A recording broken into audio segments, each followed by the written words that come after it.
What is up, everyone? We're back with another episode of The Arena. Of course, got myself and Indes here. Today, we got a pretty special episode.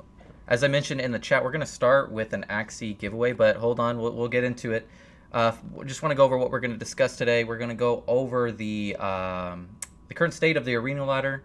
So, typical thing, we're going to go over Axie Zone, and then we're going to finish up this tier list. I'm gonna go spitfire fast, so we can finish up with the tier list. I didn't realize how many freaking moves there were in this game. I mean, it's insane when you actually think about how many moves they had to design. Yeah, we've been halfway through the tier list.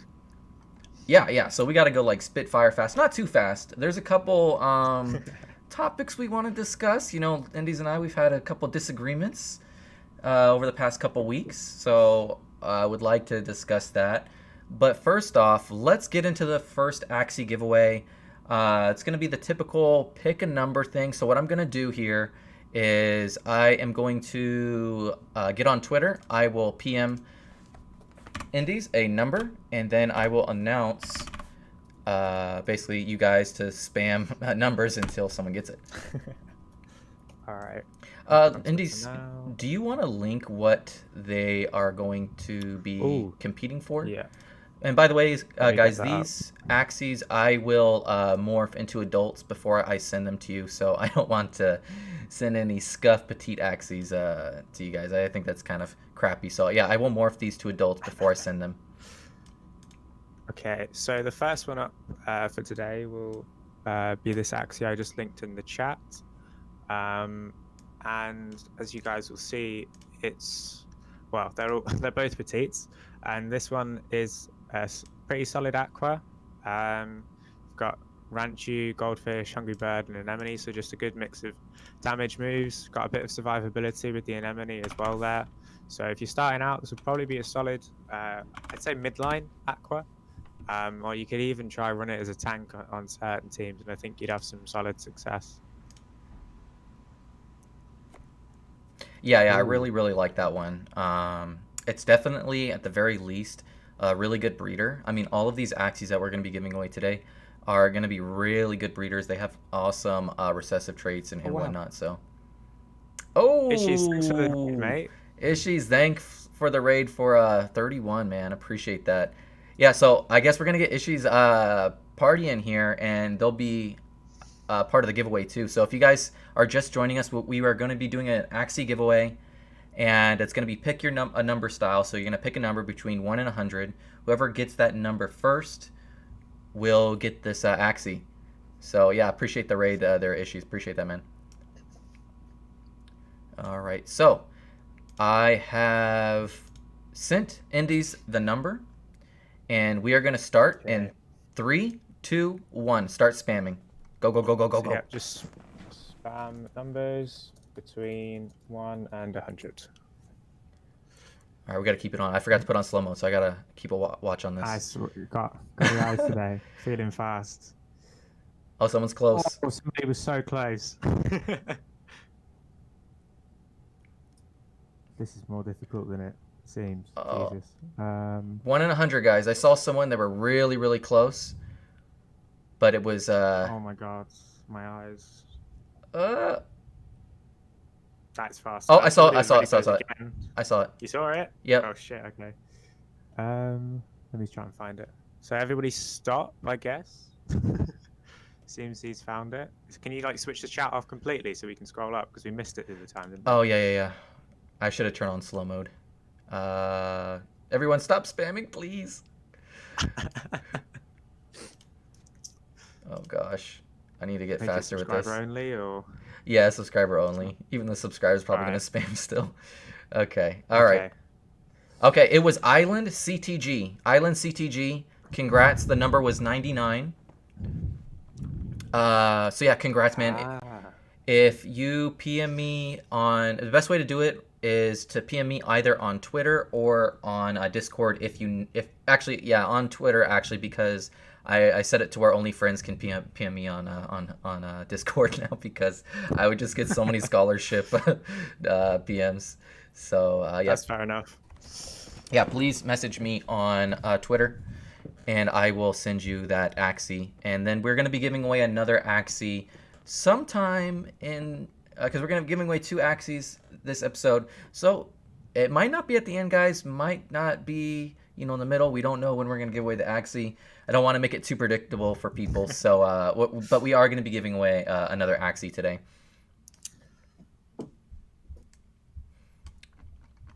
Sounds like a plan. So what Z's saying there is you've got to stay through the entire show just so you're on at the right time for the giveaway. Well, I just don't want it to be gamified where people just come in at the end to get the free Axie. But if you can't stay for the whole show, of course we'll have the VOD available for you guys. And I've been having issues with the uploads for the podcast on YouTube, but it looks like I'll be able to get the file size on YouTube at the very least, so that will be beneficial. And I'm still working on the podcast.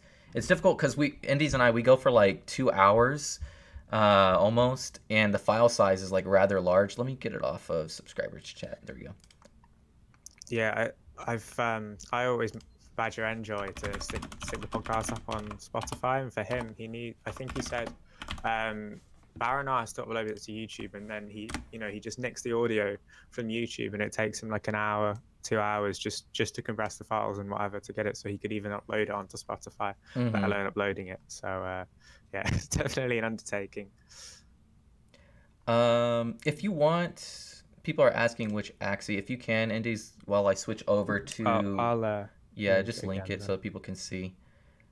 Appreciate all the support, guys. After we link the Axie, we'll go straight into it. We're going to try and keep these episodes between an hour and 30 minutes. I think that's where we want to be.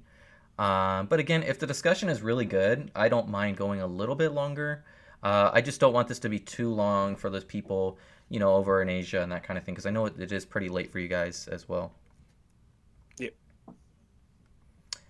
Okay, so let's get into the first topic I really want to cover, because we haven't covered this arena season that much yet since we skipped an episode. So I really want to cover the arena season. So let me switch here to, I think it's this one. Yeah, very good. All right, let me refresh this. Make sure Indies is still on top.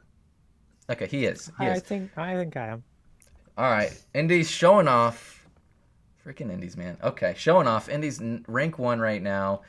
Yeah, what do you have to say for yourself? I mean, you're rank 1. Things look like they're going good. You were trolling a little bit early in the season with some poop head teams. What's going on with you, man? I've been trolling for most of the season, to be honest. I was outside of even top 20, I think, till the day before last, and then I decided to push up. So I have just been testing tri spikes pretty much the entire season. You can see on the right there, I've got that double discard bug. I've been testing that as well as a Gravelant double discard build. Just playing around and getting used to the tri spikes. And this new sort of most recent team, you can even click on the Axie because you won't believe me when I tell you how much it costs. I got it last night. I saw it, got a list up on the marketplace. I just bought it straight away for 0.11 ETH as a virgin, and I just stripped it onto my team. Played a couple of games. One, I think it was 3 or 4 yesterday evening, then 3 or 4 this morning as well, and cemented back at the top spot. It's a very interesting build because it sort of takes a spin off of these sort of new double reptile teams with the tri spikes and the thorny backliner, and then also a mix of my sort of discard Gravelant builds that I've been using with the Gravelant, of course with the Gravelant and with the bugs, I meant to say. And what this does here is it offers a bit of beast damage to help getting through the tanks, and then it just sets up a very nasty 1v1. The pincer helps with discards here and there, but mainly just there as a 0 cost to finish off last stands, etc. And then you've got, of course, Nate's sort of patented combo of the Gravelant Scaly Spoon. Yep. Gravelant to turn off the melee, and then of course there's only melee and ranged moves in the game, so whenever they hit me with their ranged moves, I will reflect 50% of them when I follow up with the Scaly Spoon. And so that works very well because there's what I was struggling with the bug was there were quite a few birds around, especially the post-fight birds.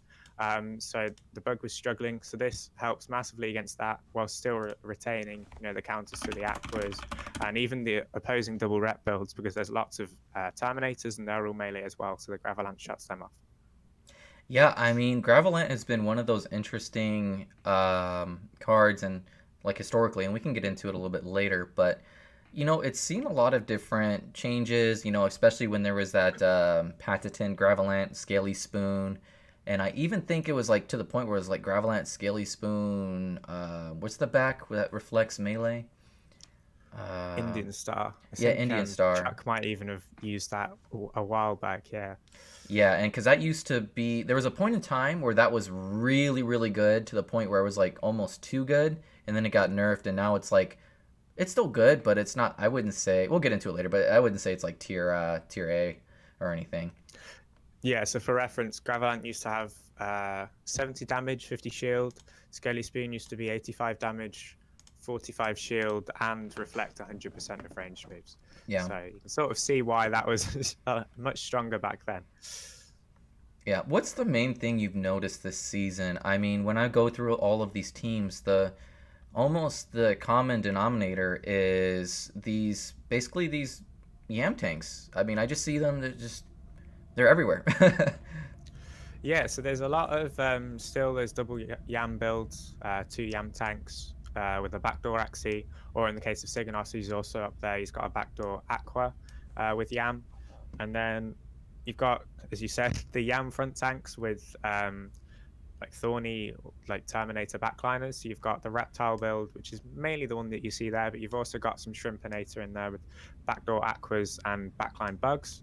The only real, well, the builds that don't use the Yam are like the Anemone tanks. There's a couple of Anemone Beast Reptile or like Anemone, then high damage Aqua Bird, just sort of farming teams. As well as you got, the standard double Aqua with the Koi. On top of that, there's some Beast Reptile, like it's more standard Beast Reptile scholarship style teams. And then Bird Beast is really the only other build that doesn't use a Yam tank. Everything else benefits from having the Yam there, either as an activator or as like a secondary win condition. Yeah, yeah. I've been noticing a lot of that same trend as well. I mean, I haven't played as much as you. Um, Quick question though, from one of ones for a new breeder at the moment: bug, beast, or reptile? Oh, it really depends what you can get a hold of, to be honest. Mm-hmm. Like reptiles, there's a distinct lack of Acro or bird parts with the zero cost chomp. That's a very good sort of build that you could aim for, as well as with tri spikes. Having an Acro or bird part is again very rare and very helpful in negating the disadvantage against beast bug.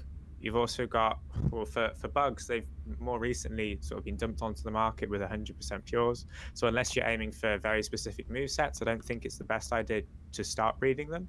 And then beasts are sort of the same thing. Most of the combos that are viable now have been discovered, or they're like very rare, and haven't you wouldn't be able to get the gene sets to breed them. So I'd probably go for reptiles, as it's fairly straightforward. You want that zero cost chomp and then another mix of moves, and there's lots of ones available in the marketplace to look at breeding together. Um, yeah, but in all honesty, it would be aiming to do your own research and trying to understand the game and the card combinations as best as possible, so then you can make a decision on that. Yeah, breeding is really tricky right now because I can say, oh, we'll just find the best meta build, but a lot of the best meta build axes, they're nearing that floor price because everyone's just trying to breed them, right? They're so in demand that everyone's just trying to breed them, and a lot of times those get bred to the floor. So like that might not be the most lucrative decision for a new breeder to get into that type of axie, because by the time you breed it, then you might not get as much out of it. So as Indy's mentioned, I think the best way to go about it is just understand the game as much as possible. And what you want to do is just find these niche builds that there are not a lot of on the marketplace. I'll get into that a little bit. AK, I don't think he's here yet, but there's a couple. Oh, he's down here. I'll get into it a little bit when I go down and go over AK's team, but there's a few axes that there's just not a lot of, and that people want them, and those are the ones that you really want to target if you can. So we'll get into that maybe a little later, but I agree with Indies. You really should just try to understand the game as much as you can and then go from there. Okay, next we got your best buddy, Fruit Fan. I'm not actually sure what he's been playing this season. Is it the double aqua? So it looks like the almost the same setup. Oh, he's back. Okay. Yeah, but does he usually play this reptile with the Guitaro, the Rosebud, the Tiny Yeah, Dino? that's like his staple axie. Oh, okay. Um, because the thing with it is, as it's got the snail shell, and not many axes, well, without a crit, you're not capable of killing it all in one, without, like kakus and things like that. So it becomes very strong, as there's lots of 1v1s that are just pretty much unwinnable. Like with an aqua, unless you're setting up a 2v1 against it, it's pretty much, as I said, unwinnable because he can just keep getting energy with the Kataros, heal himself up, stun you, then he's got the Tiny Dino there for damage. The real sort of um, thing that's holding this reptile back is just it's not very useful at all in the early to mid game. So until you get that Tiny Dino activation in round 5, or you've knocked out the opponent's tank, which is going to tend to be slower than where your Katara can get the activation on, it's not really that helpful. And that's why he's got it in this double Yam build, because it has some control in the early game. He's got some pressure with the backdoor with the Toothless Bite. And that's pretty much how it works for him. He sets up 1v1s that it's just very difficult for the opponent to win. Yeah, it seems to me like his general strategy is just to yam up, try and get value where he can with the fur ball, the backdoor. Excuse me, sorry. Yep. Um, and then he just goes into like tank mode on his finisher Axie. And I mean, to me, my general strategy here, if I have a balanced team, would just be to bum rush and then to get like and just to get value like once you get into like a 3v2 or 2v1 scenario. That would be my general strategy, because if you let him store cards, then he's going to be able to get the cards he needs to tank up, with his front plant tank, with the pumpkin, the yams, all those different types of things. And so I think my general strategy would be to get in just into like a 3v2 or 2v1 scenario, and just to capitalize on that. I don't know. What do you think about that? Yeah, I mean, the quicker you get the tank out of there, the better. Even if not to carry on playing aggressive, but just to force him to use cards on that Aqua defensively, whether it's Yams, or force him to sort of go backdoor prematurely just because he's got to put up some shield. Mm-hmm. That tends to be the way, especially with double Aqua. You want to knock out the tank, and then you leave him in this position where he's forced to extend using the Aqua cards. You can even chip the Aqua down very low, and then just force him to split draw. So he's not drawing those Kataras and those tiny dinos that are going to be able to knock your Aquas out. He's drawing onto an Aqua that's slower than both of yours and could die at any point. And then you'd leave him in that situation, chip him with one set of your slower Axes attacks, and then finish him off in the following round. Yeah, interesting to see as well, because a lot of people thought that Yam would not be as good due to the poison change, and from what I've seen, and we'll kind of verify that as we go into this a little bit more, is Yam is just the it's just the main card that we see, the main move that we're seeing right now. All right, so Lunacian 33105 probably didn't care to change his name or anything, but it's pretty funny to see. Oh, okay. So interesting team here. So double Aqua probably goes with the double Anemone in the front, the Aqua in the middle, and the Bird in the back. I'm not sure if you've played against this team, but yeah, this guy's been around for a couple of seasons. It's what I was sort of referring to with the volume grinders. This is just one of those teams. I've never really seen him this high up in the arena. I guess he had a string of decent matchups, but pretty much how this team works is it either attacks you all in round 1 or it attacks you all in round 2, and then it keeps up that offense for pretty much the rest of the game. And when they can get post-fight draws in the earlier rounds and catch you off, where you aren't able to account for post-fight, or you don't expect him to have the post-fights back in hand, they can really punish you and just win a game straight off the bat. I think I had a game against him a couple of days ago where I was playing the Anemone tank with a Beast Reptile, and by round 2, both my Anemone tank and Beast were dead, and I'd even played defense on them and as many cards as I could, but he had 2 post-fights in the first 2 rounds, and that just spelled doom for me. yeah, post fight is one of those tricky cards right now. I mean, it's one of those cards I feel where it punishes, but you also get punished in a lot of different ways. And you kind of touched on this before, especially I've seen in like chat. But Piranha is a weird meta card right now where you can punish post fight birds with Piranha. Um, because what Piranha prioritizes the weak axie, right?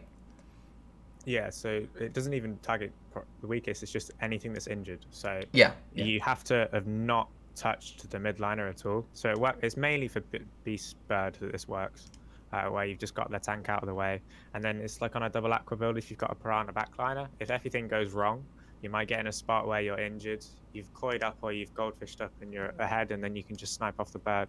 And more often than not, it's not something that people account for.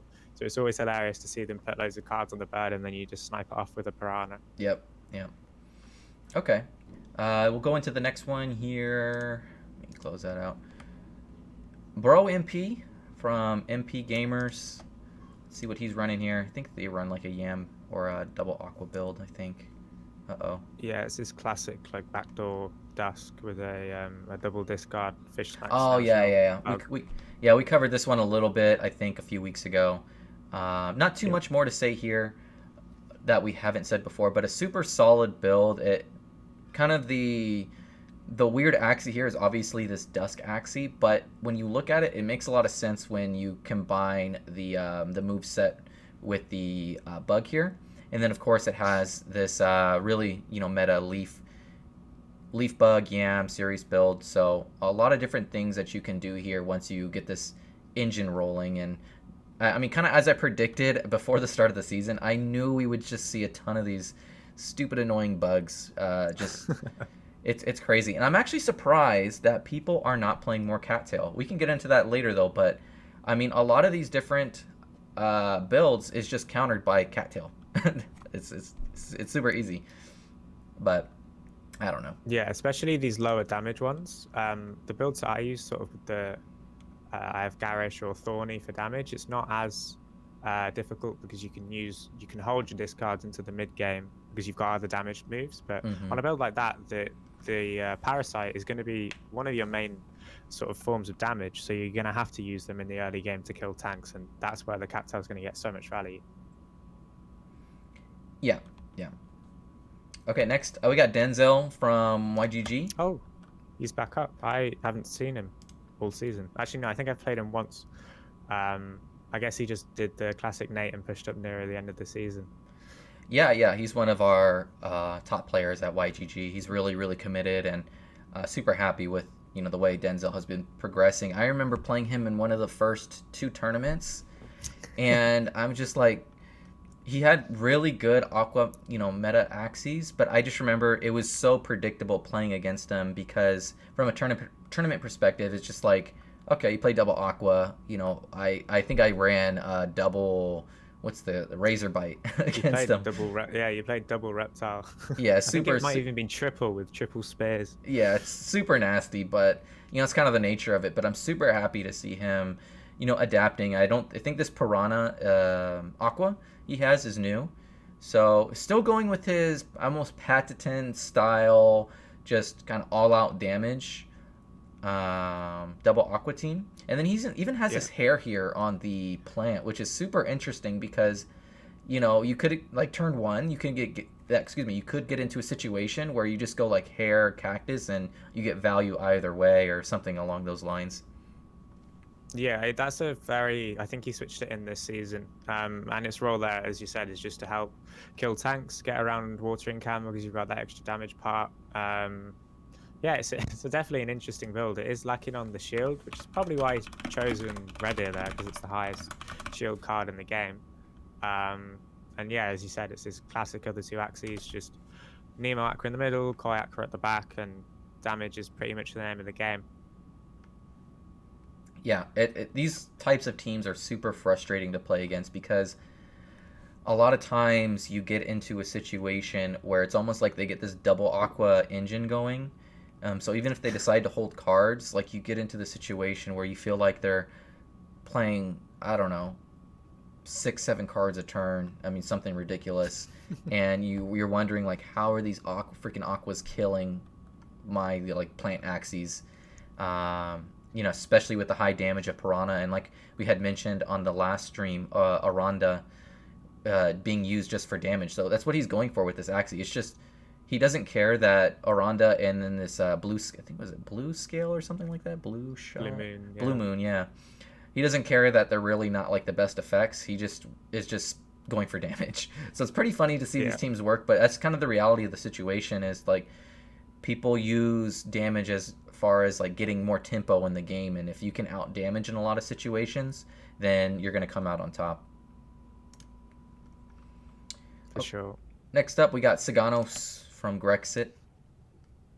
Classic. Let's see what he's got going You're here. you're gonna hate the next person that comes up.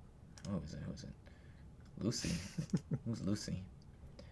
Okay, so same thing going on from Saganos, I think here. I don't Yep. think he's changed anything, right? No, this is his classic. He sometimes swaps in a leaf bug tank and he puts that up top and he puts the heal in the middle, Mm-hmm. the reptile. But yeah, this is pretty much his classic. Very strong build, counters a lot of the teams in the meta. Doesn't really have many bad matchups at all. So just pretty much he could take it as high or as low as he wanted to. It just relies on how well he plays the build, and he's definitely gotten better with it over the past few seasons. As you can see, he's always challenged up at the top. I think he was second, like top 3 of the past 3 or 4 days. So I wouldn't be surprised to see him with a top 5 finish this season. Yeah, yeah, we'll see. It'll be interesting to for next episode next week because season ends, and I think we'll be just yeah our show will happen basically right when after the season ends. So should be an interesting episode. Yeah. Okay, next up. I'll either be very happy or very sad. Yeah, me too, man. Me too. We'll see. My goal is just like top 20 at this point. Fair enough. Next up, we got Lucy. Um, what is this? This is the double Oh, most discard used. team. Double discard. So pretty much just spams every single card in her hand. No regard for counting damage. Will overplay. Like I've seen her overkill a tank by 2 bird cards. Just literally spams everything. Plays off draw. Makes the opponent play off draw as well because of the amount of discards. It's just another one of those teams that beats lots of matchups. And then also if you can, if you've just got like if they could get the discards right at the start of the game, you can also just be playing off draw. So it just becomes purely an RNG battle. It's pretty disgusting, to be honest. Yeah, it looks like she's tried this other team on the left here, but I don't think she's gonna end up. I think that's a friendly battle. Ah, okay, yeah, okay, that makes sense then. Yeah, and this is why I've been loving Cattail lately. Is you just get into so many situations where you're playing against these stupid discard bugs, stupid discard just in general, and they just spam discard and just that's all they do. They don't really like. There's no strategy to it. It's just like okay, I see card, I play card, and I discard, right? So Pretty much. yeah, that's why I've been liking Cattail lately on the front tank. It is a little unfortunate when you don't get like your Cattail turn 1 or turn 2, but I mean you can't really account for that. It's just kind of the luck based. But yeah, that's why I've been liking Cattail lately as a front tank card. All right, next up we got Wildluffer. Do you know how to pronounce that? It's German. I don't speak German. Oh, okay, we'll get Chief on the chat or in the stream next time. Yeah, getting along. I think we may have even gone over this one before as well. Okay, so this is actually the. I guess I can say, yeah, this is the reptile I'm trying to breed right now. The spiky wing, incisor, chomp, thorny, just so nasty. I mean, if you know how to use this Axie, ooh, especially with this leaf bug tank. I mean, this team right here, I think if you put the right player behind this team, this is at least a top 3 team. Like at least like if you have this team, there's no reason why you should not be top 3. Yeah, it's I personally prefer a different midliner on this build. I think Gambit's got closer to what I'd use. He's got a very fast midline Aqua Tri-Spikes Axie with a Navaga tail. I think it's just missing an aqua part on this midliner that will help him go through those beasts. Because, I mean, he does have the slows, which help a lot, but having that aqua part either to outpace them just off the bat as you get into the mid game, or just to help cutting through and saving you energy would be very. Uh-oh. Indies, you're cutting out. Might have to reconnect. I think another person that's up. You're back. You're back. Oh, is it working? Okay. Yeah. I'm not sure how much you got heard, so I'll just go back a bit. So Okay. I was going to say this Axie, just on its own, is a very strong build. You can put it into lots of different teams, very rounded. And yeah, the incisor Thorny combo is another one that's just very strong. Yeah, no, I agree, and that's kind of the concept that I have for this build as well. Is just the double thorny with all of the debuffs going on, and then you have like this Terminator reptile in the back. It just feels so annoying to play against, and if you don't play perfect against it, I think you just lose. So yeah, I've had some run-ins. I take a lot of pleasure in Gravelant in the backliner. Yeah, exactly. And that might be one of the cases for running a Gravelant, in this aspect, is if you start seeing too many of these discard, bugs in the back, you start seeing these Terminator reptiles, it's just easily solved. You get through 2 axes, you Gravelant, you win. So yeah, and that's the thing with Gravelant. The difficulty always is to build it into a viable team, and then also get a good enough Gravelant Axie itself. And I've been really picky with Gravelant Axies in the past, and only recently have I picked up like 3 very good ones. I think over the past month, managed to snipe 2 from the marketplace, and then also found another one, sort of just just through my own searches as well. And yeah, Gravelant this meta especially, with all of these Terminator reptiles and then also bugs, just has a very sort of solid place in the arena where before it just you wouldn't touch it ever. It was just purely a tournament build, but now it's might start creeping into the arena as well. yeah, you saw me try and use it a little bit last season, but like you had mentioned, it's just you need the right team. It's one of those things that if you don't have the exact right team with the exact right move set, it's just not going to work. So Yeah. yeah. All right, next up we got your teammate Polacco. Polacco still killing it, yeah, for Axie GG. One of those players that we identified early on that we thought would be a contender, and he has been. So I think, did he rank up more since it says he's 6 now, so he might be 6. Let me refresh. Oh, he's up. Must be pushing. Yeah. So actually, the ladder has changed since we started talking. That's funny. So yeah, Polacco up at number 6 now, with his almost patented team, almost the team he's been running since I've seen him playing.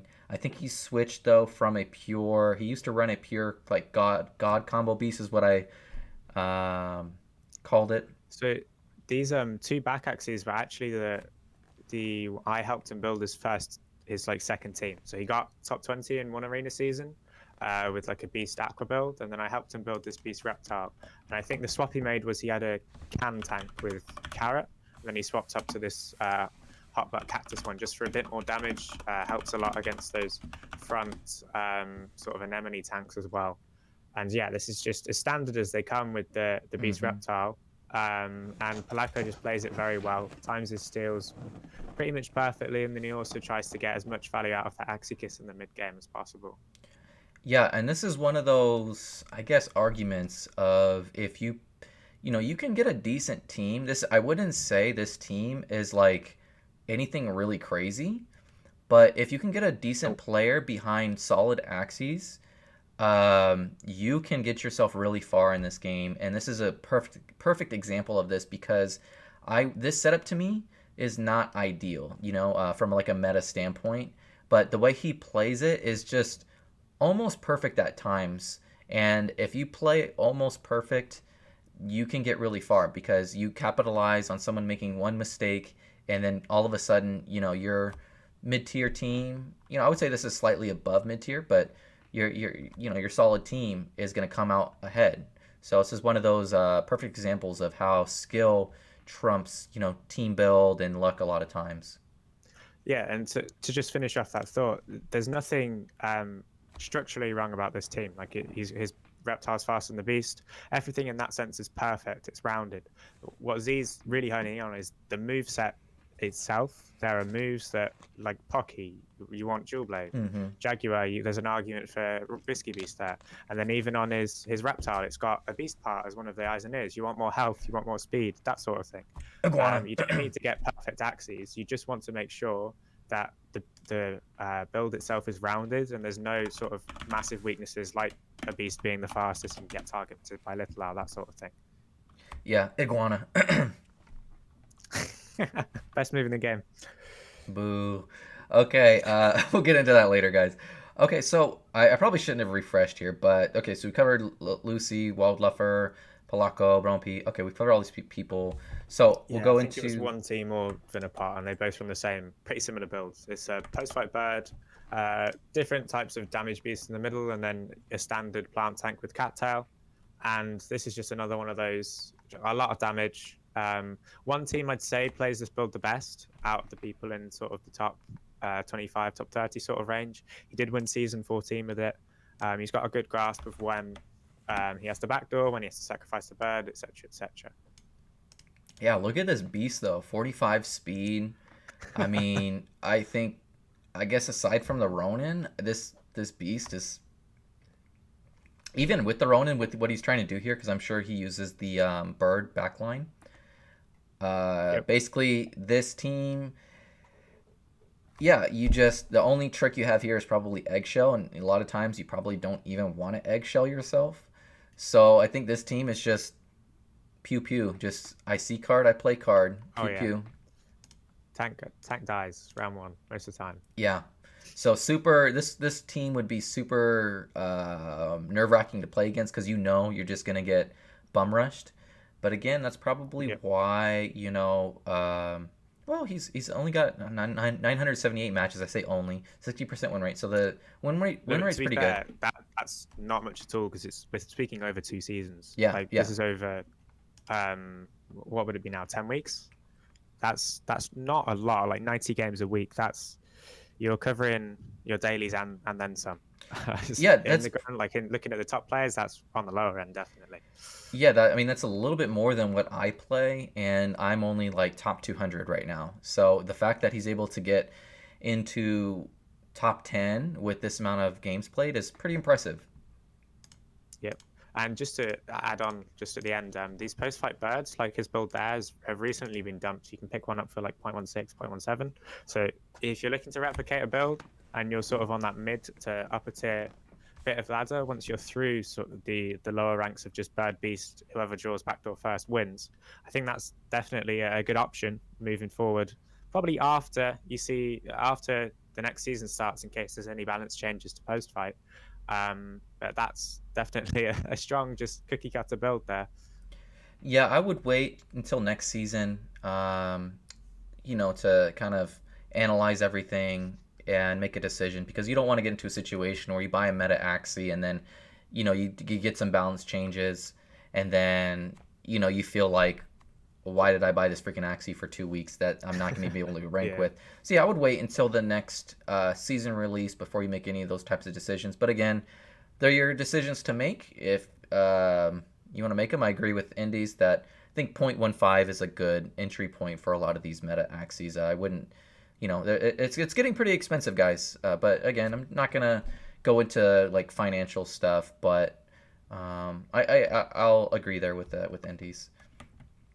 All right, next up, Venipot. I think you said around the same thing, so we can kind of blast through these. Oh no, he's using Gravelant, discard. Oh, switched. Yeah, so it looks like what he's doing here is pretty interesting because on paper I don't think this works as well as some of the other. I'm trying to think with some of the other builds. What do you think about this? I'm surprised that he's this high with it. To be honest. Yeah. Because he hasn't got Tri-Spikes pressure, which is generally what makes a lower damage double discard bug viable. It's having the Tri-Spikes pressure that just sort of holds your opponent off. and you get into that mid to late game, and then you can start punishing with tri spikes, punishing with discards. I'd imagine, just looking at the moves, he's got Watering Can, Razorbite. He's Mm-hmm. probably playing on a lot of Aquas, and then also the Gravelant. It does just completely shut down the. You can see there he's got a couple of Terminator variants. Um, so he's probably just facing a lot of those builds that the Gravelant completely shuts down, and it's just so heavily in his favor, the matchup, that even if the build itself isn't anywhere near optimal, he gets away with it. Yeah. Interesting to notice 4,890 games. I think Uh, that's the highest. yeah, 54% win rate. So not the best here, but you gotta respect the dedication here. I know we get stuck into this win rate number of matches, but it's just another number of stats that we look at to see, a player's, I guess, how they're trending, and basically see, okay, are they just trying to spam as many games, or is the build really working, and that kind of thing. So I think you can take that into account when you look at this team as well. And then Yeah. also quick shout out to Axie ESP for the rate of 4. Appreciate that, man. FedPed says bad, bad, bad after we looked at this team. He controls a lot of the opponent with the bug. Yeah, it's kind of the concept here, I think, with the Parasite, Pincer, Gravelant, Snail Shell. It's like once you get into a 1v1 scenario with this, you're just never going to lose. Yeah. If you're playing against someone who is very heavily melee based. So yeah, okay. Next up, we'll go through these teams. I don't really want to discuss them too much, so we can head into the tier list. But I will open them. Going to up to FedPed. Since FedPed's here, we'll give FedPed a little bit of spotlight here. Okay, nasty little triple aqua team. I don't even want to cover this crap. Boo. Yeah, that's spam cards. I'm kidding, guys. Yeah, it's super frustrating to play against, but super This cheesy. is the build I was telling you about, the Gambits one. It's still not quite there in terms of you could have an incisor horn to pretty much be perfect, but that midliner I'd say is better in covering those beasts, especially as it is 47 speed. So you're always going to have that speed advantage against beasts unless they've got an aqua part on top of the eyes and the ears. So yeah, this to me is a slightly more rounded version of Wold's team. Not going to try and pronounce the second half of his name. Yeah, just the Navaga here. I mean, it seems like it would be a worse card, but when you look at the balance of his overall setup, you almost need this aqua card here in a lot of situations to get through some beasts, some bugs or whatnot. So yeah, and then also again, another common denominator here is I just keep seeing the serious leaf bug, pumpkin yam, plant tanks, and I actually have something kind of weird I'm gonna try if I breed correctly, where it's basically just gonna be a blood moon build, but it's gonna include, I think, maybe one or two of these. So maybe we can cover that next episode. I'm trying to breed it. If not, then it's one of those projects where if it works, you look like a genius, and if it fails, then you just wasted like 3 ETH. So yeah, wouldn't recommend that. Jaeger, interesting setup here as well with the tri spikes. Another trend that we're seeing here with the tri spikes. Really like the pincer here on the back line. It looks like it's like not ideal, but when you play against this type of team, because I've played against them, the pincers actually becomes really annoying to play against. Yeah, and that's one thing. I think pincer is one of those cards that goes without sort of getting its praises. I think pincer is one of those cards that could even be dealt a nerf or a rework. So the ability to just knock out a card, do some decent damage for zero energy is massive, especially when there's no sort of extra combo dependency. Like you don't have to pair it with another card, like lots of zero costs, like a Nemo, where you have to play it with something else to get its ability. I think that's really massive in lots of situations. Agree. Next up, we have a weird comp here. I don't want to dissect it. Yeah, I don't want to dissect it too much, but it definitely feels like a C card, play card type of team with the Gravelant in the back for the 1v1 scenario. So this is actually one of those teams where it's, you get behind and it's pretty nasty because you don't want to get into a 1v1 scenario versus this guy here. Yeah, oftentimes, well, I don't think I've ever seen them pass. And then also sometimes, as you said, if you don't draw your tank defense, they can just win the game. If you have a fully Hmm. melee backliner, it's just game over from the start. Yep. Here's another from Cammy, another meta build that I've been seeing with the tri spikes. So this is something I've been running as well. This build, this setup, I think it's pretty good. Uh, but can we notice this beautiful yak Yeah, is that from discard bug? Wise? It has to be. Let me see. I I was gonna pull the trigger and buy one of these just because it's, I don't know, it's badass. I like it. It's great for land play as well. Yak, fully pure bug. Black Hunterist. We're not going to comment on SLP price or AXS price in these episodes, man. This is more for like discussing battle axes, competitive tournaments, ladder stuff like that. So, hey, if you want to take Cammy out of the game, you could just spend 0.55 ETH just to just to take Cammy out. That's something RC would do. I know, right? It's like, man, screw your birds. I'm just gonna buy it off you. But oh wow, look at the roll on the yak here. Whoa, Yeah, super lucky roll here. not bad. All right, next up we got AK here. So happy to see AK here still at the top. Classic. Ripping Uh, off my team for once. yep. So AK is running his patented, well, I would say Indes is patented double aqua build with the Kaku sponge aquas. And this is what I was talking about with getting into breeding is so you have a lot of these axes that we've covered that there's just a lot of them on the market that you can purchase, but there's not a lot of really good sponge builds like this. There's not a lot of really good Kaku aquas like this with the piranha. And so for me, these would be builds I would focus on if I had the axes available to breed, to try and breed and turn a profit. Yeah, and one key about this build as well is the sponge midliner has a bird part, and it's also of lower ID than AK's backliner, because for a lot of situations with double aqua, you want your midliner to be acting before, so you can finish off tanks, set up double kills, things like that, because you've got the lower damage cards with the Nemo and the sponge, which help massively to knock off last stands on tanks. And without that, you'd be drawing stuns onto your backliner, forcing you to use Kakus to clear them, which means you'll have a less of a full hand going into the 1v1, which means fewer options, that sort of thing. So Mm-hmm. that when you're looking at building a double aqua team, those are the things that you've got to look out for. Your koi aqua has to be acting second to your midliner. Yeah, interesting to note here. I'm breeding the same Axie right now, except it's probably a little bit worse because it doesn't have Piranha. It has Risky Fish, so there's very low chance of You'll, it hitting Piranha, but still decent. But the interesting, it's significantly better than any other one that's out there, oh just yeah, because of the yeah, kaki. no, I agree. And then yeah, it'll have Cuckoo, but also the interesting note about the one I'm breeding is it will have a very good chance of getting bird eyes.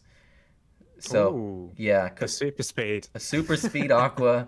I'm gonna trump AK's team. So like Indy's mentioned, I'm going first. I'm taking AK out of the game with my aqua. Okay, next up, Fedped. Fedped. Happy to see you here, man. Happy to see you in the top 20. So The flow. yeah. What do you think of Fedped's team? I mean, this seems like a pretty solid team, but you don't really see a lot of, because I'm assuming he's going to be using this bird midline. It's actually at the back. Oh, interesting. Okay. Yeah, so this is Hmm. what we used to call the flow, The because flow. Flow is another sort of top player. But when he initially joined the game, he just bought the most expensive meta axes there are out there, which was the Levox bug and the post fight at the time. Slapped them onto a team and hoped that it would work. But for Fedped, I know that he used to use the Shrimpinator build Mm-hmm. that I built up a while ago, mainly for tournaments though. It was never really an arena build. Shrimp, Aqua in the middle, and then the bug at the back. And he was using that a fair bit with a sponge midliner. And then I think just this season he picked up one of these birds and slapped it at the back. And he can probably explain better than I why he's having more success with this team. But I'd assume it's just because of the post fight factor. that extra element that's very difficult for the opponent to account for in that early game probably catches off a lot of players. Yeah, interesting names that he has as well. Annoyer.exe, Avian Music, and then Peyote. Love the names here, man. So yeah, congratulations to FedPed in the top 20 right now. So yeah, Indies, we Highest placing Levox player for many a season now. yeah, and it'll be interesting to see. We can go over that really quick, but it'll be interesting to see where all of the teams end up at. So of course we got Axie GG leading the charge here. Bro Yeah, and MP. just to mention, Gambit and one team are both on Axie GG from those players there as well. Okay, you need to put those tags on them, man. Yeah, I might have to get them on there so we can get as many in top 10 as possible. I think we got 4 last season, so aiming for that 5. If you can get 5, that would be sick. You know, that would be something definitely to brag about. So yeah, we have Oh yeah, Axie GG at top. MP Gamers, YGG. Hope to see some more YGG guys there at the top towards the end of the season. But we sure got you and Nate will get up there. Old timers. we're working, man. We're working. We're working Axie. Well, no, we're not Axie employees, but we're working YGG employees doing Axie stuff. So it's hard to get in the time, but we got Grexit here, and then I think isn't that an actual team, or is No, that just a guy? it's just the player. Yeah, Okay. he's on Axie GG as well. And then we got Lavox here. I really would like to see Lavox get into a top 10 position Yeah, here. we're Levox. Yeah, we're Lavox, man. So I think Lavox, they're in the they're coming up there, man. They're coming up. And then another team that I don't really see here that I think we could see in the top 10 is the Crit guys. What is it called? Crit CTG? Oh, CTG. Yeah, so Elijah was top 5. I don't know where he's gone now, but he's usually up top 5, top 10. And then I think who else? I don't know if they've got any other high ranking arena players. But they do have Biff Chain, who you'll know from tournaments, of course. So Biff Chain might get up there near the end of the season. But yeah, Elijah's definitely the one to look out for in terms of arena placing. Yep, and then yeah, I'm just looking at this person. I'm gonna have to go in YGG and see who this person is because I don't remember this name. But yeah. Okay, so I think that will cover the ladder recap. It'll be interesting, really, really interesting to see next streams, well, to do next stream because that will be the end of the season, and then we'll have basically our results. So Yeah, and the last day season drama is always good, so probably get an entire episode just out of that. yeah, maybe we can even get a guest on if possible for next show. We'll look into that to discuss. But I think if we can get like maybe one person on to discuss, what had Where happened, AK? and yeah, maybe AK. We'll see if he's not busy. But I think a guest on the show would be super cool to have. All right, Sure. so we've already gone about an hour discussing that. So here's what we can do. Let's just spitfire this tier maker, and what I can do here is we'll take turns. So what I will do is I will basically rank a card, and then Indies will rank a card, and then we'll just go back and forth, and we're just gonna spitfire this list for you guys, so that way we can basically publish it for everyone. I don't want to cover too many episodes going into the tier maker. So All right, so yeah. I'm going to go to the toilet quickly, so you fire off the first couple. Okay, sounds good. So first one is going to be Chemical Warfare, also known as Ant. I mean, come on, guys. This is F tier. This is F. This is terrible. Apply stench to enemy for 1 round. It's just not getting there. I know I've tried to make it work. Many people have tried to make it work. Just, it's not good. We got Tadpole next. Apply Jinx to target for 2 rounds. So I think this is one that has potential if it can get a buff, but again, it's just not getting there as far as like the other tails go for Aqua. And I'm going to go ahead and rank it over into D. I think we already did. Did we already do Axie Kiss? Let me see here. Because I know Axie Kiss is listed twice. Yeah, it is. So we'll just put it here next to Axie Kiss. For whatever reason, the tier maker decided to list it twice. Abra says Stench should stay for 2 rounds. I agree. I think if they can make it stay for 2 rounds, or maybe, there were some talks about making it a 0 cost card. I think It could get there. Let me get Indies back I'd like here. to see it as zero cost just as a troll. Would have been a great April Fool's. There we go. Yeah, that would have been funny, just like as April Fools, really quick. So I covered Tadpole and Chemical Warfare. So I'll let you Yep. do Caterpillars and Egg Bomb.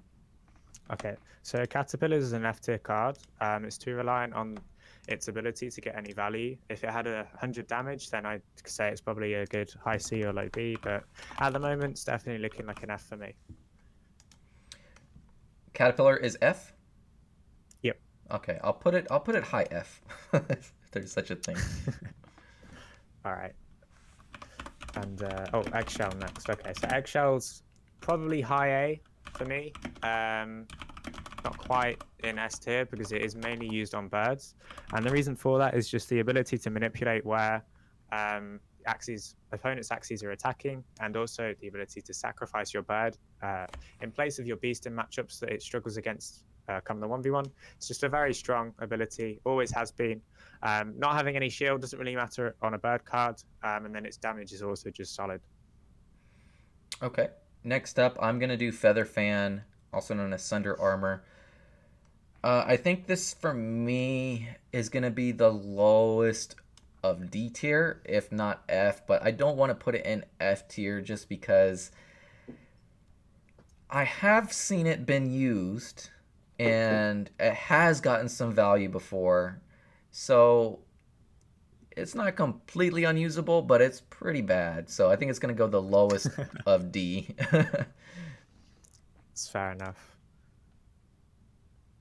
Okay. Oh, Barb Lady, Strike. yeah, really quick. Lady Ranvor, what about Eggshell on a non-bird class? I think it's a liability on most builds. It either is too the Axie itself is either too slow to benefit fully from the ability, or there would just be another alternative bad part that would be better. Like let's say if using on a reptile, you'd rather have Kestrel. The only one that I could see an argument for it would be like a Yam eggshell build, or on a Yam team, as you see Ham use, he's got this shrimp with egg, and the role Hmm. there is just to eggshell it away to try and keep a midliner alive so you can heal it up. I think really Yam, slow play, that's the only other way I could see it working. On other builds, it's just not desirable. Yeah, it really has to have a. You really have to have like a speed threshold on it to get value. So like if you can't really use it on like low speed axes. Yep. Okay, so next up we have Barb Strike, also known as Garish Worm. Yeah, what do you think? So I'd put Garish in low B, just purely because it has good base stats. The ability isn't the best. I think it definitely needs a buff following the Yam change. If it applied two poisons, I think it would still be balanced. The ability still wouldn't be the best, but it would at least get some value if you can get those ticks down. I used this on a double discard Gravelant bug, just there as a damage and then also a high shield part. And it being ranged as well is quite helpful for the later game with Indian stars and Gravelants being seen here and there. Okay. Next up I got Gerbil. Gerbil's interesting because I have seen it been used, at the top portions of the arena ladder. It might be even one of the better backdoor type cards, but I don't think it's better than Smart Shot. It's pretty specific. So I'm going to go ahead. I think it's high C for me. Very, very high C. Fair enough. Agree, disagree? I think it's just shit, to be honest. I think Okay. Winghorn's better in every way. The class that it is, you want both base stats, 3 speed, more than you do want what speed? Three morale and 1 speed. It's not great on the base stats. It being a tail also isn't ideal for the builds that you see it in. I think just Winghorn's better in every way. Although it is unique with just wing shot. But wing shot. What's the card name called again? I've completely blanked. Winghorn. Yeah, Winghorn's a better alternative for that skip to the second axis backdoor. And then on Beast in general, I don't think backdoor at least with gerbil beasts, like skipping one beast, are that ideal. And maybe you could make an argument for some tournament builds to have like a toothless bite to knock out a dusk or a reptile. But yeah, I'd even put it in F, to be honest. Really, F? No way. No way. It is not that Yep. bad. I'm gonna have to hard disagree with you there on the F. Low C then. I'll meet you in the middle. We'll go low C. Okay, next up we have Gilla, neurotoxin. Love Gila. I have a soft spot for Gila because it was on a reptile that I won my second season with in season 10. I think it's a solid card. The ability, the attack down when in 1v1s is massive, especially if the opponent's trickling down. The issue with it really is just it's very a lot of the time because opponents don't tend to attack into Yam front tank with their backliners. That's like one of the main rules against Yams. You don't want to get it on your backliner. So the ability doesn't often trigger, but the base stats of 150 and it being a ranged card, it's just a strong overall move. I'd put it as like a solid B tier card. Okay. I'll put it a little bit above Barb Strike. Sounds good. Goldfish. I think for me, Goldfish is an interesting one. It definitely used to be like top of A, if not S. But I think now, because Goldfish is 110 damage, right? Yeah, 110 and even 20 shield as well. Yeah. The use case of Goldfish is still pretty broken. So I think for me, there's a argument you could make for Blue Moon, but I just think that when you get Goldfish off and you're able, like, just outspeeding is just so important a lot of times. I think for me, I'm gonna put it low A now. Yeah, that's fair. I mean, goldfish can even be used across different builds. The main sort of strength of it is what it just the what it forces your opponent to do to have to play around it is very big. Like it can force your opponent into situations where they're forced to pass a turn to not risk attacking into you, which is can be suboptimal. So yeah, I just think it's one of those moves that has a lot of benefits for it, even if the base stats aren't the greatest. Mm-hmm. Okay, next up we got Grandma's Fan. I would put Grandma's Fan in high C. I think it just lacks a bit of damage at the moment. I think the ability is really cool, but compared to other bird tails that you could have in that spot, you just haven't got the damage there. Yeah, agree. Grass Snake. I used to really like Grass Snake. I think it's shit now. I'm gonna put it high D. Yeah, Grass Snake needs again, like Barb Strike, to have to apply two poisons to it. Two poisons when it's used to then have more effect with the Yam ticks. Yep. And funny enough, next up we have Gravel Ant for you to review. Oof. I'd put Gravelant in um, mid to low B. I think Gravelant's the ability is strong. The base stats are awful. It's very difficult to build it into put into an Axie build. Even harder to build into a rounded team. And then, not to mention the difficulty you then face when having to play it. Because a lot of people, you just look at it, oh, well, you just get to the 1v1 and then you play Gravelance on them. But the thing with Gravelant is that if the opponent even has one ranged move, a lot of the builds just then become impossible. You just lose if the opponent has good card management. And yeah, the base stats are it becomes, in most matchups, it's useless all the way through the early to mid game. And it just becomes a liability in lots of matchups. Yeah, no, I agree. I put it just below Bug Signal, just because of how hard it is to build a team around that. And Bug Signal is a little bit more straightforward, I think. I mean, there's different tiers of Bug Signal as far as like morphing teams around it, but the concept of antenna is pretty straightforward. Yep. Next up, let's switch this. You do Green Thorns, I'll do Grub Explode because I've had some experience with that Grub Explode. Okay. So I'd put Vine Dagger in high C. I think of the zero costs, it's definitely one of the worst ones. Just its ability, it's the ability is only good, I'd say, on one build with Hotbutt. The only way I can see it working properly is if you have a backline reptile or Dusk with Hotbutt, as AK does a Hotbutt Kestrel build, because then you benefit from the doubling up the shield ability, and then you also have a strong Axie with it. But generally, it's not ideal. It's just used as an activator for lots of reptiles because it was in the gene set for the original purification process with Yahoo, who's known as Talking Island, and then also Paladin. I forget what he goes by on the marketplace. But yeah, that's Mm-hmm. pretty much why it's seen a lot with the Chomp. I'd say there's other activators which would work better. We've even got like Biden's up there as well. Biden's would be a good alternative. The only thing you're missing there is the speed, and I think. Yeah, having reptile based stats, reptile is one of the stronger classes, and that's really where you're getting the value from it. Yeah, for sure.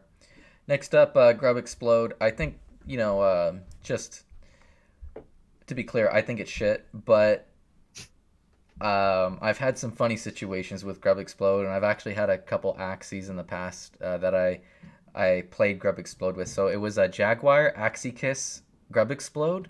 And so the concept of that Axie would be to get the Axie to last stand with the Jaguar, Axie Kiss, and Grub Explode in hand. And so you are guaranteed to go first with the Jaguar. You Axie Kiss for the guaranteed crit, and then you play Grub Explode for the extra 200 damage and just kill yourself. So it's pretty much a meme. Well, it's not terrible. To be clear, it's not terrible as far as like what it does as a zero cost card, but there's just so many better options. And I think for me, this is going to be probably like low D tier, definitely below Jinx here. Yeah, it just has good damage. That's all that's really going for it. Yeah. Next up, you can choose to do either hair or since we switched things up, so you can choose I to do. think you know quite a lot about hair as well, so I'd go with Hatsune. Hatsune's a pet favorite of mine. Okay. Yeah, so hair, pretty straightforward. If you go first, if you use it first, or you go first, then you draw a card. So I have some pretty interesting builds with this. My main build that I use is a basically a bird, so a pure bird with the hair, and so it's cuckoo, hair, and then peacemaker, and I'm trying to breed for a cupid as opposed to a raven, and it's a pretty nasty combo to be honest with you, especially with the hair, and you just end up drawing a ton of cards, getting a ton of value, and so hair is one of those cards. I think if you pair it with the right Axie, and it's also really good on faster beast Axies, so it's probably the best tail for a faster beast Axie as well.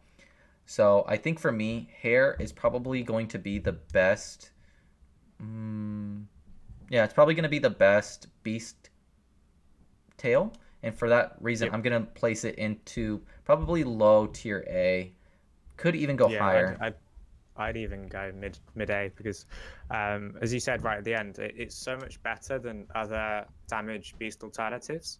And as we mentioned in the last one, a Goda hair beast is what I'd say is probably more optimal than like a Rice Mm-hmm. Axikiss beast right now. You've got a lot more reliable damage, good shield, and then the ability, if on a faster beast or even just on a slower beast, round one, people don't often play with their faster axes in round one. You can get the card draw value just straight off the bat.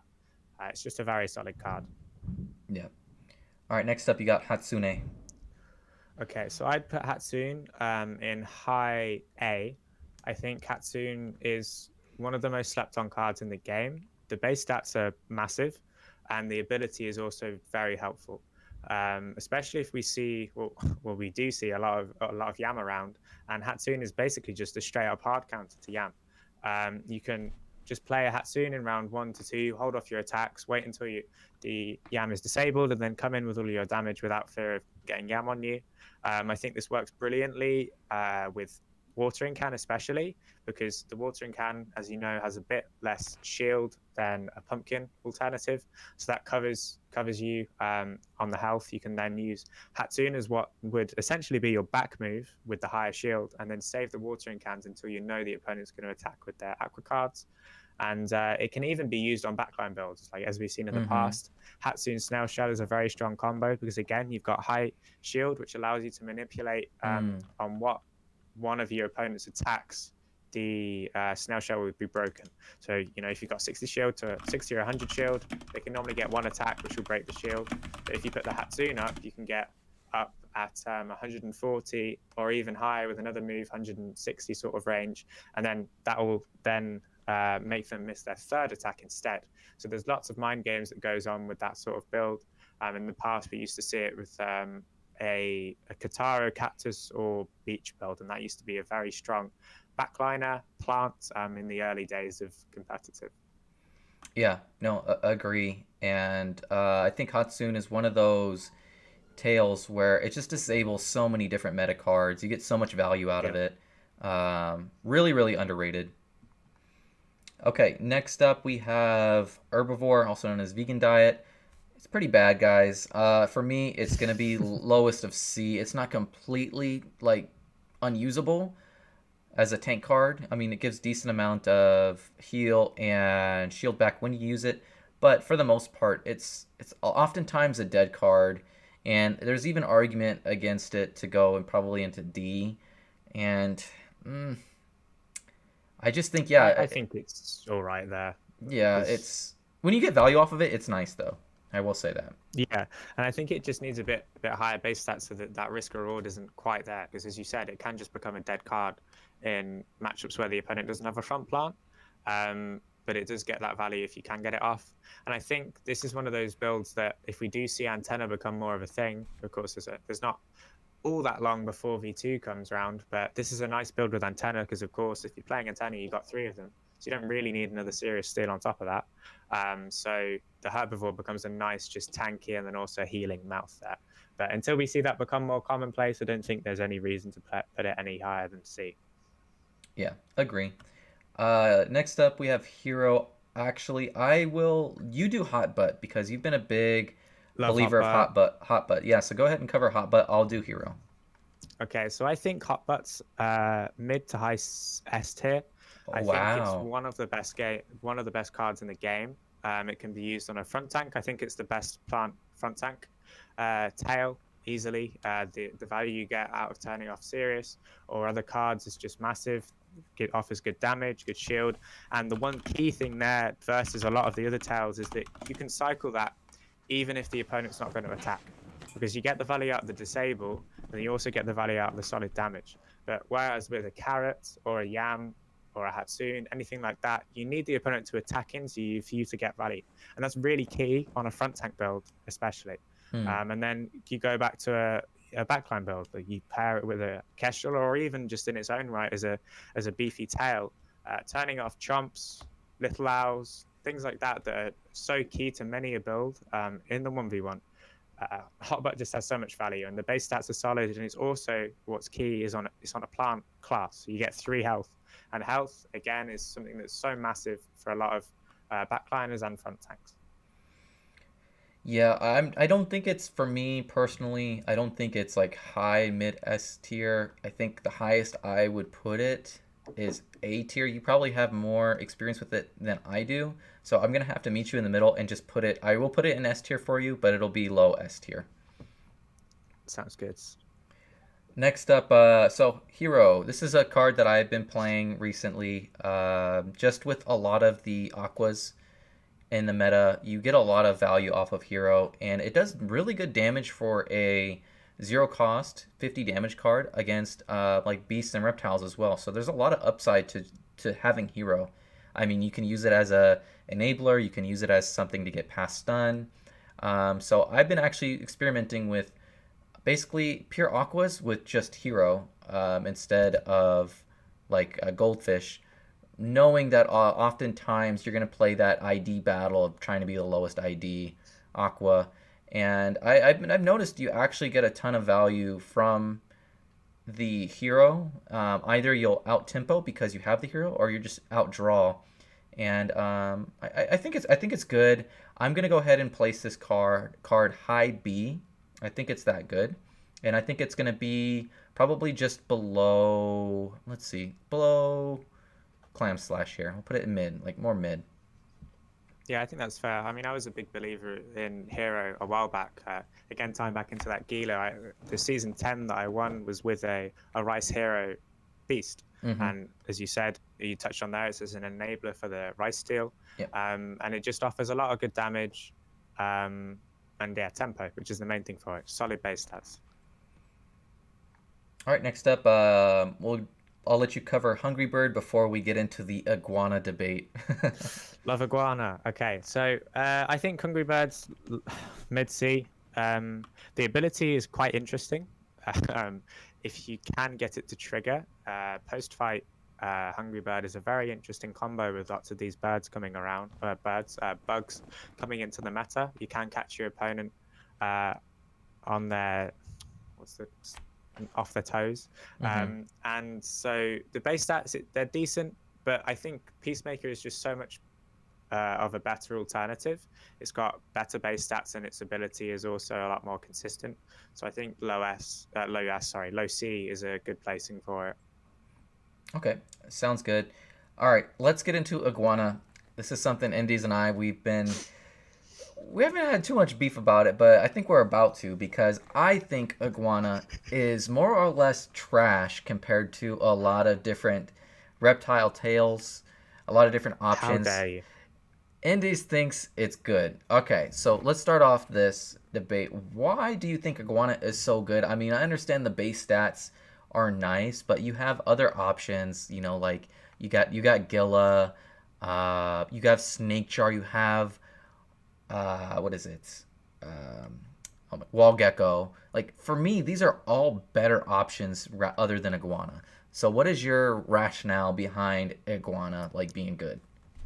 So I was gonna go full troll and make a case for it going in S tier, but Oof. I'm gonna take that away, and I'm gonna say that I would put it being completely genuine. I'd put it as a low A card. Mm. I think as you touched on, Iguana's base stats are very good. It's got 90 damage, it's got 60 shield, which makes it a viable mid or backline reptile move. The ability is more consistent than Aguila. It triggers Mm-hmm. against so the main ones being speed ups, attack pluses. So that's your cuckoo, risky fish, koi, goldfish as the main ones. Then you've also got the morale ups of confidence, and they're ones that you may see a bit more in sort of tournament play. So it becomes a very big move there. Mm. And then not to mention sponge as well, which is quite a popular midline move. And it's light in, as we sort of touched on with goldfish. It's such a difficult move to play around. Like you're either forced to sacrifice giving energy to your opponent, which in the mid game is massive. I've single-handedly won games just because of the iguana, or won games with the iguana just because the opponent was forced to not use a certain card. Like a goldfish, let's say, or a koi. If the opponent had goldfish and koi, they can't use either of those, which makes their draw extremely just completely messed up. And then also, if you drew your other damage cards in the earlier game and you use them for damage, and then you're left with the goldfish and kois, oftentimes they can't even use those cards. And I think it being ranged as well Mm-hmm. is massive against the Gravelance and also the Indian Star, which can become very tricky to attack through. Yeah, I mean, I think when you put it like that, there is a lot of upside to it. And I think for iguana, I'm trying to think. It's very versatile in that sense, you know, like whereas like snake jar, wall gecko, it's very I guess it's more of clear cut. Like you know what you're trying to expect out of those moves. Like you're just trying to negate damage. With this, you can use it a lot more tactile, and I think that's your thinking behind it. Is there's a lot of upside. Like just gaining one energy is insane, and so that's why cards Yeah. like watering can, antenna, you know, steel. Energy steal are all just like busted cards is because anytime you can gain energy with like having damage upside and shield upside, you just get a ton of value. And I will go ahead. I'll put it. I thought you were gonna get crazy with me and say it's S, so I will put it low A tier for you. I think if Wargecko wasn't so strong, I'd have Yeah. made that argument just for the sake of making the argument. I think Mm. if Wargecko wasn't as strong as it is, I'd put Iguana as a high A card, to be honest, if it was comparable to Wargecko. Yeah, this is going to make the Snake Jar discussion a little bit more interesting because I think Snake Jar, we'll just cover Snake Jar now, but I think Snake Jar is better than Iguana in most cases. Um, well, I've I, actually tested it recently, so this will be okay, interesting. what is your thoughts on it? So I was testing it on a midline Trispects reptile, Mm-hmm. and the things that really let it down for me was of course the main one being the damage. 70 damage is very limiting in lots of situations, Mm-hmm. especially on a Trispects backdoor build. It's probably not the most ideal, but I do know Elijah uses it and he's a big fan of it. Um, the next thing for me is just the lack of shield makes it very difficult to manipulate when the damage nullifier comes in. I think the only upside of having it so low is that if an opponent uses a zero cost, like a Nemo, like a cattail, that sort of thing, to try and finish it off, then you only need one decent shield move to just bump it over that and mess them up, and they'll play a Nemo, follow up with a high damage card, and then you nullify both. I think that's the one sort of argument for it having a lower shield. It is a ranged move, which I of course like with the Gravelant and whatnot around. The damage nullifier is useful, but I think for this one, you could argue that Woolgecko is more comparable in the sense that it's there as the damage negation. And because Woolgecko is significantly better, I would Mm-hmm. say, than the Snake Jar, I think it makes Snake Jar comparably worse. And Mm. therefore, I'd put it in like a mid, I'd probably put it low B, to be honest, here. Um, I think you can put it next to neurotoxin here. Yeah, I'm gonna put it above neurotoxin just because oftentimes when you get value off the snake jar, like if you get a full negate off of an attack, it's pretty nasty, and especially I've had builds where you can get enough shield stacked, like with a 4 move combo, where you negate 2 attacks, and it's just complete. Like if you can get value off of it, full value, it's really nice. But again, like you had mentioned, the damage is just not there a lot of times. So Yeah, I'll the agree with one thing that. I would say is when you're at lower health, that's when it becomes crazy. Oh yeah, But yeah. it's that spot where you're forcing the opponent to keep using more and more and more to try and kill you off, or second guess themselves and then overcommit, and you don't even use the snake jar at all. Yeah, And that's really where it sees the most value. yeah, because you could be at like 100 health, 50 health, whatever, very, very low health. And then now you get into a situation where if they don't have any like zero cost damage moves, you can just throw a snake jar up each turn. And now they have to invest 2 energy into your 1 energy. And, you get value that way. So Yeah, I've had a lot of situations like that. And a lot of times people, they're not willing to make that trade. They're like, I don't want to spend 2 energy to kill your 50, HP axes. So. yeah. All right, let's spit fire through the rest of these. We're running a little high on time here. So, Imp, I'm going to go ahead So and rate Imp. Um, I don't know, just above Cottontail. whoa. Agree, disagree? If we're compromising, I put it in D. I think Imp's useless without Ronin, and even with Ronin, it's not desirable. It's too card draw dependent. The base stats itself are awful. Really, on a Rimp build, I used to run Rimp back in like season 5. All it really served to play as was a stun catcher for snail shells. I think there's just not a lot going for it. Yeah, the reason being is I've seen people use Rimp a lot more efficient now. It's not definitely not going to be like a top 100 build in my opinion, but people are starting to use it in like pretty unique ways. So like I've seen it used on like fast backliners, and you put like a tri spikes axie in the middle. So you basically use your Rimp as a way to get like an energy engine going into kind of like the mid game. Yeah, So that's the one place where the Rimp's actually pretty cool. I've seen a lot of Scholar accounts. I think YGG, yeah, you have a lot of tri spikes and then Rimp at the back builds, and that's where it actually works pretty well. yeah, I'll go ahead and I'll actually to almost meet you in the middle. I'll put it below Axie Kiss just because I think it's around I that think that's same fair. Yeah. range. Yeah. Okay, Indian Star. Go ahead. What do you think about Indian Star, or where would you just place Indian Star? I'd put it in high B. I think the ability is very solid, especially as lots of the sort of cards you see, I think the majority of cards are melee. And sort of the upside of Indian Star versus, let's say, a Gravelant is that its base stats, the 70-20, just make it solid anyway. Like it might even be 70-30.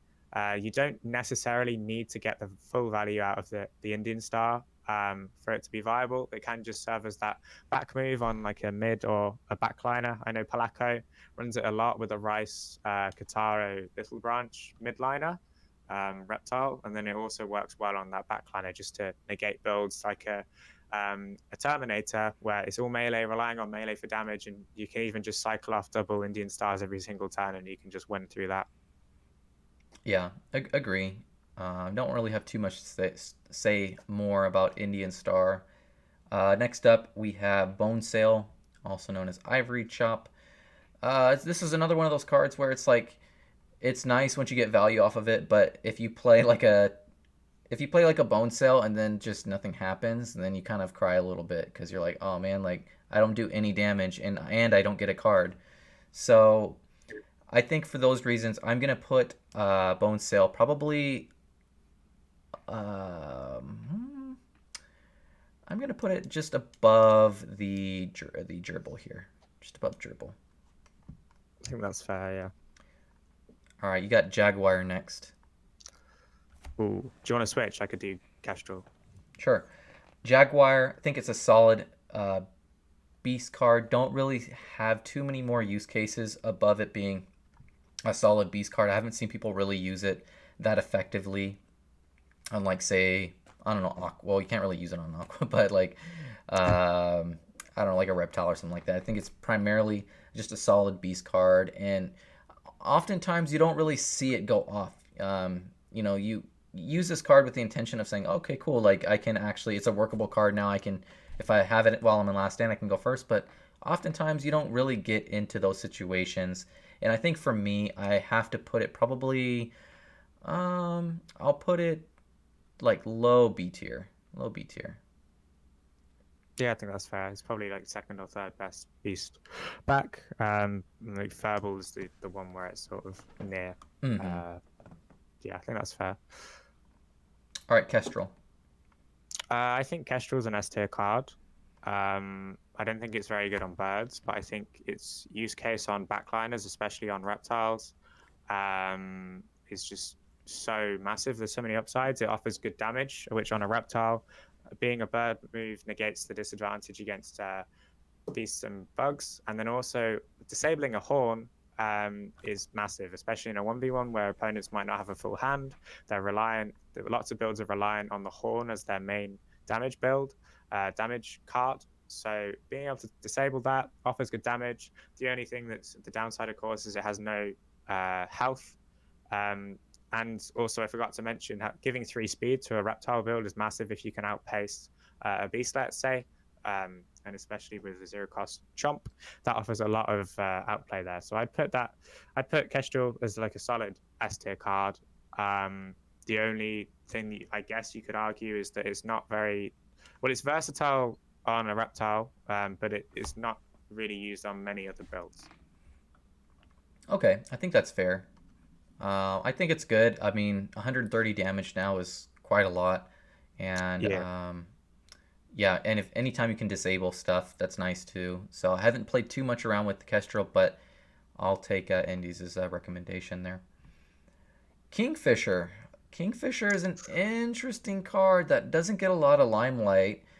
It's one of the highest damage cards with no drawback. I actually think it is the highest damage card with no drawback. Um, yeah, yeah. So basically, it's just 140 flat damage. Did they nerf it at all? Is it still 140? I think it's 130 Oh, 10. okay. If it's 130, then for sure it's not as good as I thought it is.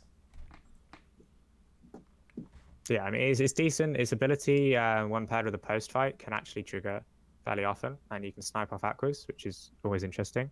But yeah, I think Cupid, Pigeon Post, it's not as good as those ones. So I'd put it like a mid to high B sort of range, because as you said, the flat damage without any drawbacks, even if it is only 130, is still massive, and it helps a lot against aquas and certain things like that. Where if you have 3 120 damage moves, you have enough just to kill an aqua, but with 130s, they can't even justify putting up shield because you might be able to fire 2 of them off and ensure the kill.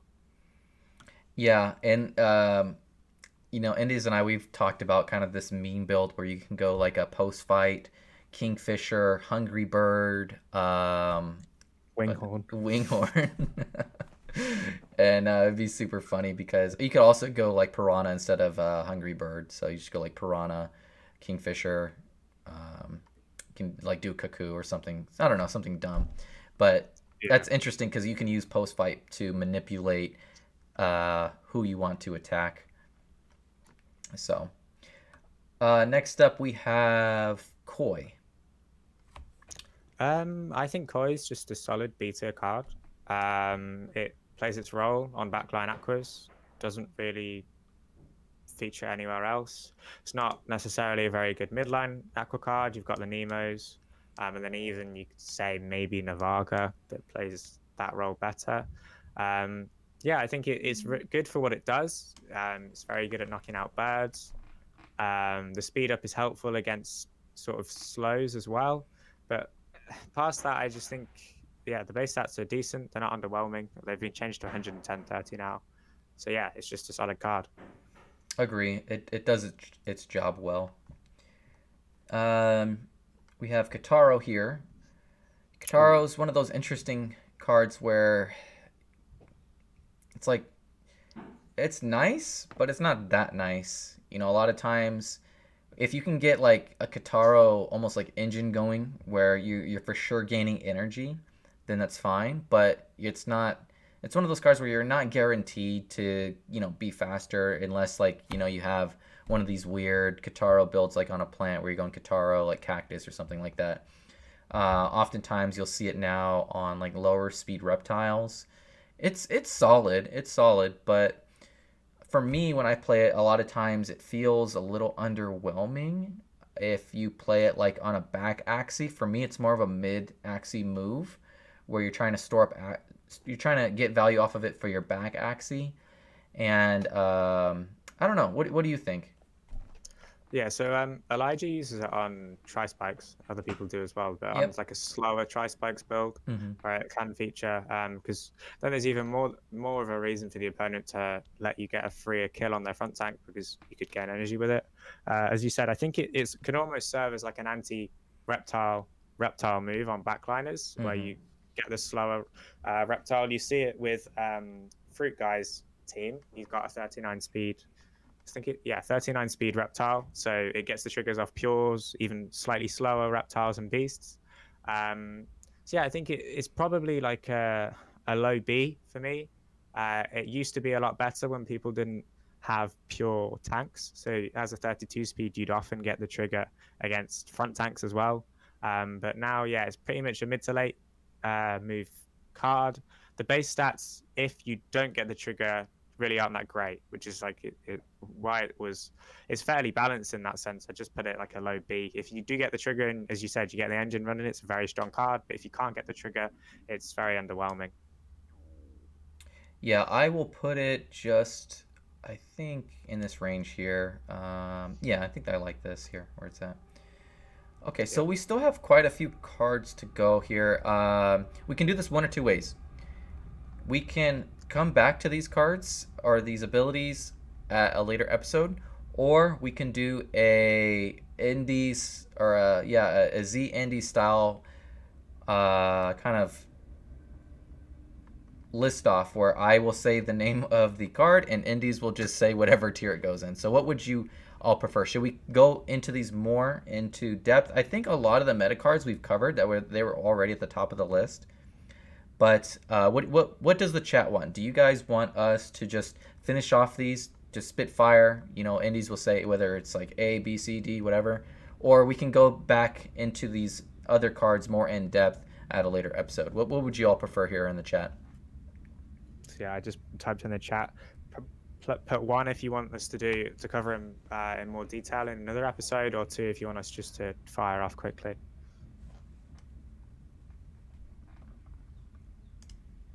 We'll wait for like at least like three answers if we can. Yeah. So we got two.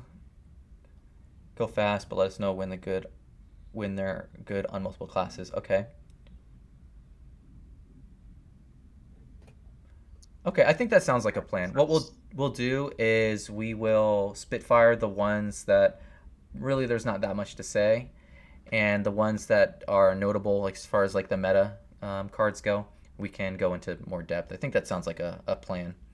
Okay, cool. All right. Thank you guys. I So the first appreciate one that. is one that we'll do slower, I think. I think Lagging's a mid to high S tier card. There's no real drawbacks. The slow ability is massive. Zero cost activator for Chomp and certain moves like that. Also applies a debuff, so it's an activator for Thorny. I think it's definitely up there as one of the better zero cost moves. The only way you could argue that it's weaker is that it's on a bug class. So the Hmm. base stats, you don't get any speed and you only get 1 HP for it, and that's pretty much it. Yeah, I agree with that. Next up, we have Lamb. Where do you think this should go, Indies? I think Lamb's a low A card. I think it's viable across different builds. I use it on a midline reptile with tri spikes, offers a beefy, and then also the aqua variant that allows you to knock out beasts and bugs more easily. I think it's a very, very strong backline aqua card. But right now, it's only sort of trumped out by Piranha because Piranha just does so much damage. But hopefully, we'll see some sort of rejig into that in the next balance changes and see Piranha go down to 120. And I think there's even more of a case for Lamb. I also use it on a frontline anemone tank as well. So I just think it's a very rounded card and its ability is extremely strong as well. Very good, very good. Leaf Bug. Probably going high, mid, probably mid A. It still offers a very good horn alternative if you need an energy tank. But past that, it's useless on mid to backline.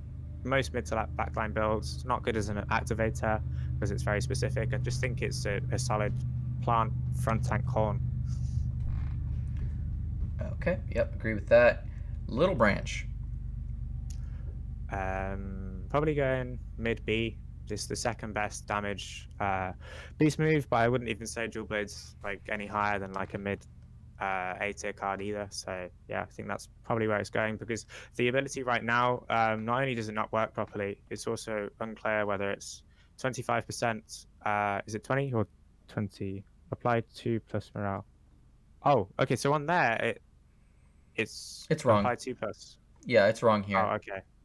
Yeah, so what it does is I think it gives 25% crit chance if you combo it or if you chain it. But as we discussed, I think earlier this week, if you're going to chain it, you need to chain it with two other plant I cards. don't think So the chain even works. I think it's the combo you have to play it with two of the plant cards because I was running it on a Biden's beast, and unless I used both Bidens, it didn't trigger.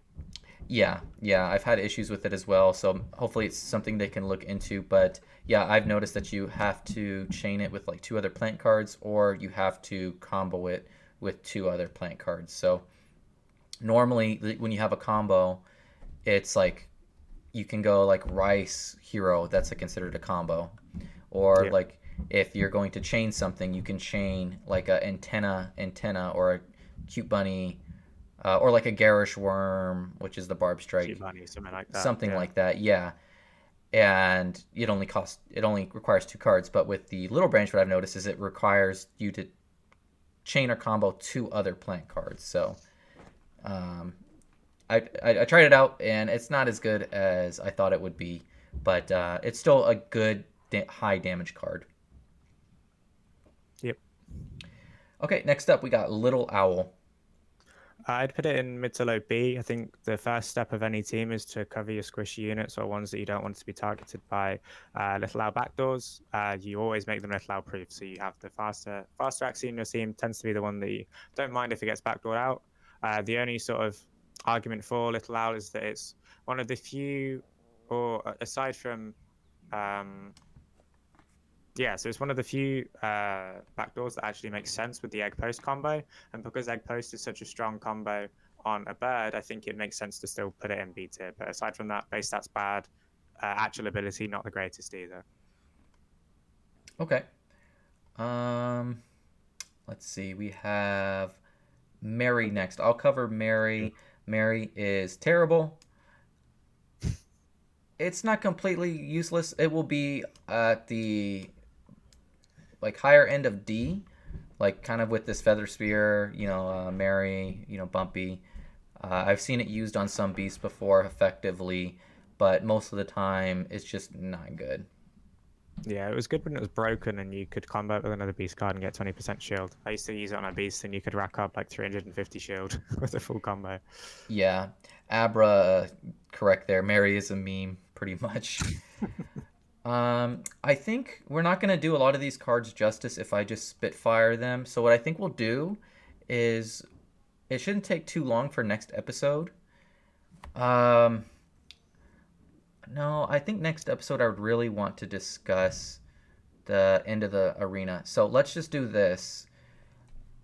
We are just going to spitfire the rest of these, so like really not go into too much discussion. We're just gonna put these into their tiers. We'll finish this off, and then we'll cover the tier list and kind of compare it next episode to what we've seen at the end of the ladder. But I really would like to finish this here. I don't want to spend too much time on the tier list for you guys because if we go too much into detail, it's just gonna take 3 episodes, and I really don't want to take 3 episodes to cover everything.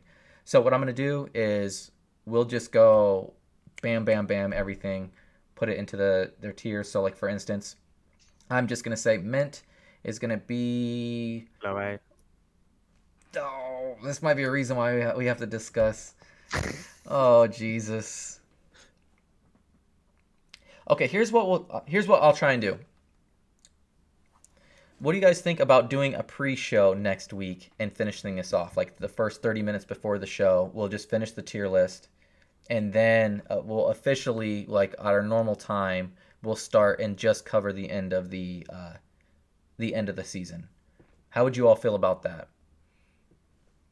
So 30 minutes before the show starts, we'll just get together next episode, finish off the tier list, and then at the normal start time, we will just go straight into end of season.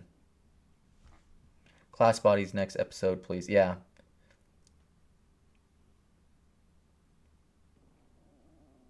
Okay. Yeah, I agree. We're not going to do a lot of these abilities justice if we just throw them in a random tier. Yeah, there are tier. a surprising amount of interesting ones as well from the rest of this list. Um, Turnip is the one that I'd again Mm-hmm. have an interesting opinion on, I'd say. Okay, that sounds like a good plan. I think this was a really good discussion, though. This is once we finish this, though, this is going to be a nice, like, really comprehensive tier list Yeah, for all of you might even guys. get it So up on Axizone if we can persuade Saishin. yeah, we should do that because we've spent a lot of time discussing these, and I really like where we've put everything in that sense. So let's do that. We're gonna go straight into the giveaway now. So what I can do here is actually, Indies, if you can link the Axie that we're gonna give away, Yep. and then I'm gonna go ahead and put the chat on the subscribers mode, or no, followers, or slow mode. Sorry, slow mode. There we go. Only subscribers can that'd be funny if I just put only subscribers. But no, with a slow mode, guys, slow mode. Okay, so this is the other Axie. It's a reptile. It's got the Thorny, Cerastus, Nutcracker, and then Shiitake combo. So it's actually quite interesting. I'd play it in a double rep if you're looking to have an ideal build with a Tri-Spike Splitliner. Offers good beast bug damage to get through the tank. Cerastus helps against the aquas and the birds. And then the Shiitake actually makes for an interesting build if against an aqua or a bird where they can't kill you all in one, so you can just carry on healing up. It is quite energy hungry though, so I would opt for an energy tank if you are going to use this. So you've got a lot stored for those later rounds, and you can fire off damage and healing combinations. Yeah, this one is also a really good breeder if you can find like what is it? Tri spikes to get like a really nice meta tri spikes thorny build going. So definitely a very good breeder in that sense. So we will begin the. Actually, I have to send the number to Indy. Sorry, I'm losing my mind here towards the end of the episode. Okay. I'm gonna go ahead and send the number to Indy's here. Wait a minute. Do I have the wrong? That is the right Axie, by the way. There was another one similar. Oh, okay.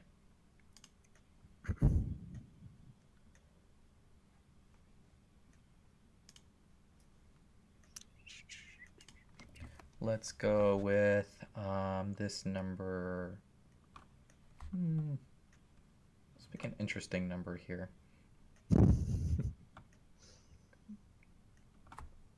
Hmm. Actually, Indies, you send me a number. All right. Twitter. Yeah, Twitter. You send me a number.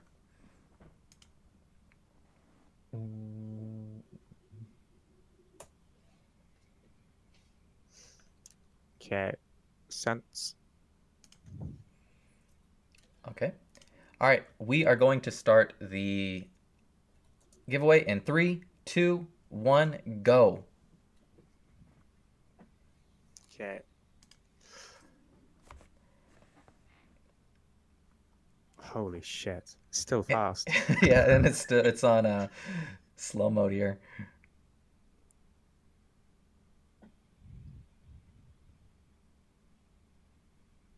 Oh, somebody won. Oh, I see it. Yeah. Oro 010. Congrats, man. Or Well done, so well yeah, done. everybody can stop spamming. Yeah, stop spamming, please. Oro 10 010 1. Go ahead and PM me or PM the Axie Arena. I'll go ahead and link the Twitter. PM me on Twitter.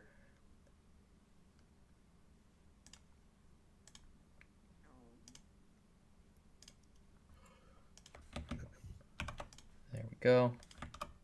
Go ahead and please PM that Twitter account, and we will send you that Axie. Congrats on that Axie, man. That's a sick Axie, and if you can get a nice reptile to breed into, you could potentially have a really really nice meta Axie there.